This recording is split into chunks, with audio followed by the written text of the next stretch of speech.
Operation Domination is underway. The ultimate game plan to dominate your NFL experience. With your hosts, Dan Maiden. But what's more impressive to me about the Chase Thornton. Yeah, I mean, I got it. Chris Dowhouse. Get him, Chase. And Adam No, LaRue. not necessarily, but it's the same. Don't hope to win. Be great and dominate. All right, moving on to running backs here. I think we have Dan back. Dan, do we have you back? We kind of have Dan back. We'll see. We can see him. You look good, Dan, as always. I'm afraid to sneeze. Oh. Thanks. Can you guys hear me at all? We hear you. Yes, We see you and hear you. We're I moving can on. tell I'm still on a delay. you are still on a delay, but we can hear you eventually. All right, go ahead, Chase. Keep rolling it to the running backs. You guys got to move Yep, on. no, it's Adam's turn anyway. Here we're going to move on to the running backs, and right now I think the top ranked running back in the whole East, as it has been for several years here, Saquon Barkley. Right now we've all kind of got him lumped around 4, 5, 6. There, Adam, you've got him at running back 4. What's got you so excited about Saquon Barkley heading into this season here now that he's signed with the Eagles? Yeah, I mean, this is like by far the best offensive line he's been with in his career. And he's been such a home run threat that, this past year wasn't necessarily able to get to that gear that often because there were guys hitting him behind the line of scrimmage so dang often. But I'm just really excited to see him with a good offensive line, especially, I think it was Chris, to your point earlier, if this is a team that's using a lot of motion, doing some interesting things on offense, then he could have a really efficient year on the ground. And then I think the threat of Jalen Hurts in the red zone, I just talked about how Saquon can kind of hurt Jalen Hurts, but on the flip side, I think Jalen Hurts in a sense helps Saquon because people are going to be worried about you get in the red zone. They're like, all right, we know that they want Jalen Hurts to get the rushing touchdown here. So I think on most teams, the focus is like, all right, you're on like 2nd and goal at the 3. The focus is on the running back. The focus on the Eagles is going to be on Jalen Hurts. So you're going to be able to get some sneaky touchdowns out of him. And then, if he doesn't get that many of those, maybe the primary option in the red zone is still Jalen Hurts. That's fine because he's someone that I've seen consistently make those deep runs and score that way. This isn't a James Cook situation where I'm like, all right, it's great. You get 10+ yard runs all the time, but like you get to 15 yards and it's wraps every single time. Like where James Cook, I believe, was like 2nd in the league in 10+ yard runs, but falls off a cliff once you break 20. Like, that's not the case with Saquon. He can actually get those deep touchdowns. So I'm really excited with this pairing. I think it's going to be a lot of fun. Yeah, and this is a team that last season here, I mean, they gave between Swift and Gainwell, they gave them almost 90. They gave him almost 90 targets between the two of them. If you can give Saquon 60, 65, 70 of those targets, Katie bar the door. It's going to be a hell of a year for Saquon there in Philadelphia. Now, looking a little farther down the East Coast there, Austin Ekeler, Brian Robinson. Put it out there. Chris, we'll start with you. Who's the more valuable fantasy back this season between Austin Ekeler and Brian Robinson? It was kind of a surprise that they signed Ekeler there in Washington. Who's the more valuable fantasy back of the two, and where do you have him as a general fantasy range, the guy who wins this Yeah, that's tough for me, Chase. I mean, I think both these guys are going to have value throughout the season. I think the value is going to be kind of, flip-flop through the season and, depending on the matchups in a lot of ways. I think Robinson's got the early down potential. The guys you're going to see that early down back, early first down, second down, kind of the hammer used in the red zone. But we know Austin Ekeler, when he's healthy, quote unquote, and I don't think he was healthy at all the entire last year, looked like a shell of himself. But if he has any more juice, quote unquote, left, it doesn't have to be too much. We saw, Kingsbury used to like Kenyon Drake. We've seen him use different running backs to rotate them in. James Conner got his resurgence back with him. There's a lot of things that Austin Ekeler does that usually, Kingsbury likes. He's a guy who you can kind of utilize in the passing attack. We saw Chase Edmonds utilizing that role. We've seen K Drake be a guy who get featured back as a red zone guy. So I think you're going to see Austin Ekeler be the overall more valuable guy, quote unquote. Brian Robinson might have better stats for the whole season overall, but I think Eckler's the guy who I like, especially with we talked about in this show, half point PPR, just because I think you're going to see a lot of nose to the running back. You're going to see a lot of easy things for Jay Daniels kind of do 1 or 2 reads to kind of throw it to the receiver, running back, or run. So I think Austin Ekeler is the guy I prefer in this situation. It's kind of funny. It's a really close, battle, if you want to put it that way right now. Austin Eckler's ECR, the experts have him ranked at 34, but he's being drafted at running back 26. It's the exact opposite for Brian Robinson. The experts have him ranked at 28, but people are taking him as running back 35. I tend to agree with the side that says Brian Robinson will be the more effective and more valuable running back by the end of the season. I think based on what we saw from these guys on the field last season, it was by far Austin Eckler's worst and least efficient season. Just didn't look like the same guy that we'd seen earlier in his career. Now there's, you can argue about the offense under Kellen Moore and the offensive line and the fact that every single receiver they had was hurt. So what was everybody going to key on in the first place and everything else? But just based on what we saw, the efficiency metrics for Brian Robinson looked better. He's younger. Again, I said it kind of last week. I'll bet on a younger guy before I bet on a guy who could have graduated with me. I tend to lean towards Brian Robinson. Adam, you got anything to add? You want to stick in there? Just really briefly, I love pairing like your super fast mobile quarterbacks with power backs. Like that is such a awesome pairing to me. So that's the combination that I think makes the most sense, in my mind. Like Eckler's strength is as a receiving back. I don't necessarily know that Jaden Daniels is going to be the check down type, kind of to our point earlier. I think he's going to be my first read down the field and I'm going to run. Like, I don't know if I think he's going to run. I don't think he's checking down to guys, maybe as often as we would like. So that's kind of my thought. What I will give you, Chris, and then go ahead. I would be interested to see if Ekeler is the guy that gets the red zone touches instead of Brian Robinson. Right. Just being that small guy who has been super effective around the red zone, which could push Ekeler ahead. So I will throw that out there as a possibility. I just, my bias is definitely towards having that power back with, the Mark Ingram, Lamar Jackson, the Alfred Morris, RG3, like that type of pairing is where my bias lies personally. Red zone usage could really skew that whole argument. You're right there. I just want to make one real quick about Jaden Daniels. I don't, I'm a huge fan, but Jaden Daniels isn't one of these guys who can just throw the bomb and can't check the ball down. He is pretty accurate as the guys out of the backfield. So that's one of the things I will give him credit for. He can actually make the throws out of the backfield and check it down. He's much more a passer who can run. He's much more a passer who can run. He's not necessarily a runner who just happens to throw it every once in a while when somebody's wide ass open. No, you're right. All right, moving on here. Devin Singletary, speaking on faces in new places here. Devin Singletary comes from Houston and signs with the New York Giants. Guys, what are our takes on this? Now, I've got him ranked down around number 30 there. I'm not super excited about him because I think that we know what we're getting with Devin Singletary. I mean, he's being drafted at running back 34 overall, but he is technically at the moment, he's a starting running back. He's one of the 32 starting running backs in the league here. He was running back 32 overall last year, but keep in mind, he didn't take over really until about a third of the way or more through the year. Dameon Pierce started out as the lead back in that backfield. And then it was about 8 weeks in or so, that 7-8 weeks in, that they really started giving the ball to Singletary, that he took over that backfield and then he kind of didn't let it go there. I've always kind of felt about Devin Singletary that he has running back 2 talent, but he's kind of always been stuck in an RB3 situation. He doesn't excite anybody, but he just kind of continually puts up points whenever he's asked to and whatever he's called upon. He's definitely got an offensive line downgrade moving from Houston to New York, but New York's line is a downgrade from any situation. He's got a quarterback downgrade coming from Stroud to Daniel Jones, as we talked about earlier.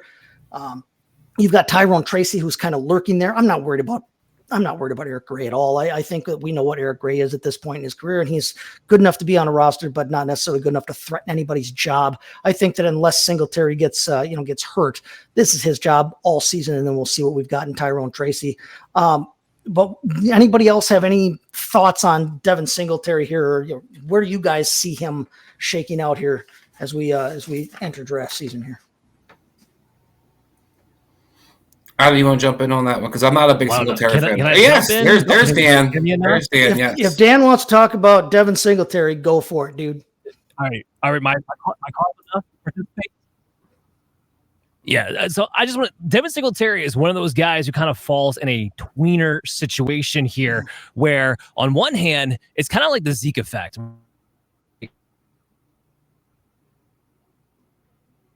There's wisdom right there being spread. Like We he had might it be until we paired up for a ton of volume. Uh-oh. 5'7", All right, well, never mind. See you guys. Do your Okay, well, no, I think his point, though, the point that he was making, though, he is set up for a ton of volume in terms of he's going to be the number, like we said, he's the number one in that offense. But it's not a great situation for a running back because it's and is not it a ton of offensive volume, Chase? Because look, I don't cut you off, but Saquon Barkley was the running back there last 2 years, and was disappointing for that offense. He averaged like 3.8 yards per carry last year. So I think one of the things I would be concerned about and I think Singletary is a nice guy to have on your rosters, and like I think we'll all agree with this in the keyword and it's like target, but is a guy is a nice option to have, as especially redraft leagues. But he's not a guy I think we're going to look for to have huge numbers this year in an offense that doesn't really feature the running back. Yeah, no, he's on an offense that we don't expect to be playing from ahead very often, and it's not a great situation, regardless of the fact that he does hold that top spot on the depth chart right now, and I expect him to hold that top spot on the depth chart here going forward here. Adam, if we've still got you, there you go. Adam, let's talk about Ezekiel Elliott and what the hell is going on at the running back situation down in Jerry World there. Supposedly they're all in. Okay, but then they enter the draft and they exit the draft and they didn't do a damn thing to address the running back situation. So they're going to go. They bring back Zeke, Jerry Jones's favorite, son from another mother kind of thing, and they're going to go into the season with Ezekiel Elliott and Rico Dowdle atop their depth chart here. Now, Adam, you've got him ranked way down at running back 39. Chris, you have him ranked highest of all four of us up at running back 25. Chris, let's start with you. What has you excited about Ezekiel Elliott? Why do you have him?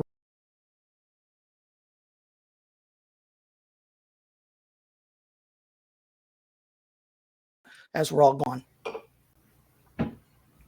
Okay, well, hey, there we go. Yeah, Chris. Yeah, so I think we're breaking off with Ezekiel Elliott, and I came back just in time. I'm more high on Zeke than I think most people are just in general. And Chase, you talked about the Cowboys not doing anything for the running back position in the draft. I think the opposite in a sense. They drafted two linemen who are pretty damn good, I think, especially Cooper Beebe, who's a guy who I think is a stud. When you have the interior line that Dallas is putting together, you have a tackle who's still raw, but did a pretty good job run blocking last year in Oklahoma. I think there's a lot of talent in the front line. We talk about Dak Prescott being a guy who was MVP candidate last year, CeeDee Lamb, one of the best receivers you could have in the game. And then you add Zeke. Look, I don't think Zeke has what he had in the past. I'm not trying to make that argument, so don't get it twisted. But we watched Tony Pollard be wildly inefficient last year and get a hell of a lot of touches, including inside that 5-yard line, which he just did not convert and wound up having, I think, 6 or 7 total touchdowns. What I'm looking for is I think there's going to be committee. Yes, Rico Dowdle will be involved a little bit. We've seen Brian Schottenheimer use committees before. He's used it in New York. He was in the Jets. That year he had LT, who's had a similar situation to Zeke was, where LT was towards the end of his career. It wasn't the same explosiveness, coming off like 3.3 yards per carry season previous in the Chargers. Gets to the New York Jets. So he's rotating with Sean Green, some other backs. Thomas Jones was utilized, and LT was the veteran, quote unquote, of the guys, and got most of the carries. Got 950 yards rushing, 6 rushing touchdowns, had over 40 yards catching. So I say all that because I think Zeke is a guy who can still catch the ball. We saw that in New England last year. Is a guy who's still going to be pretty good in the red zone. And I think that if Dallas Points going to move the ball, we expect him to be able to. He's going to get a lot of opportunities to kind of fall into that red zone and fall into that end zone, scoring some cheap touchdowns. So an 8 to 10 touchdown, season out of Zeke between catching the ball, running the ball, I think it's out of the question at all. And I think we look at the guys last year, like a Gus Edwards, like Pollard. Those are guys who both finished in top 25 guys. So why can't Zeke do the same thing? Okay, Adam, I am, again, it's funny, I am literally dead ass in the middle of you guys. Adam has Zeke ranked at 39. Chris has him at 25. If you go 7 points in either direction, there am I at 32 on him. So Adam, give us your take on why Ezekiel Elliott is not going to be a high running back 3, low end running back 2. Yeah. So for me, I like to gamble not on the older running backs, kind of like you were saying. And we've had a couple years in a row now where the rushing efficiency just hasn't been there. Not to say that he's completely washed, not to say that he doesn't have a role to play in the NFL, but he does. But kind of to Dan's point, what he just mentioned, in that comment, I think his role is he's going to come in. He's the safe pass blocker. He's someone who, you can have around the red zone. And I think, can do some things there and might fall into the end zone. And if that's the case, he might have a ton of value. But I think it boils down to the defense, how much value they're going to have. And I think getting, Diggs back, I think this is going to be, kind of back to that 22 level where the offense can kind of take the back seat just a little bit and let the defense win games, because we've seen in Mike McCarthy's past, the defense is cooking. He's just going to lay off. Like, he's not the guy that's like, I'm just going to beat you by 60. He's all right, well, the defense has us up 24. We're just going to, grind the game out until you show us you can score on our defense. So if that ends up being the case, to me, I think the back that is going to be more efficient running the ball is Dowdle. I thought, to me, most of the season last year, I thought Dowdle looked better with the ball in his hands than Pollard did. I mean, for a good chunk of the season. And that's not to say that he's an outright better player. I think that had more to do with Pollard's injury and probably getting overworked. I'm not, whatever. I'm not some big Dowdle stan. But I do think he's going to be the better athlete. I don't think you're going to trust him to pass protect for Dak.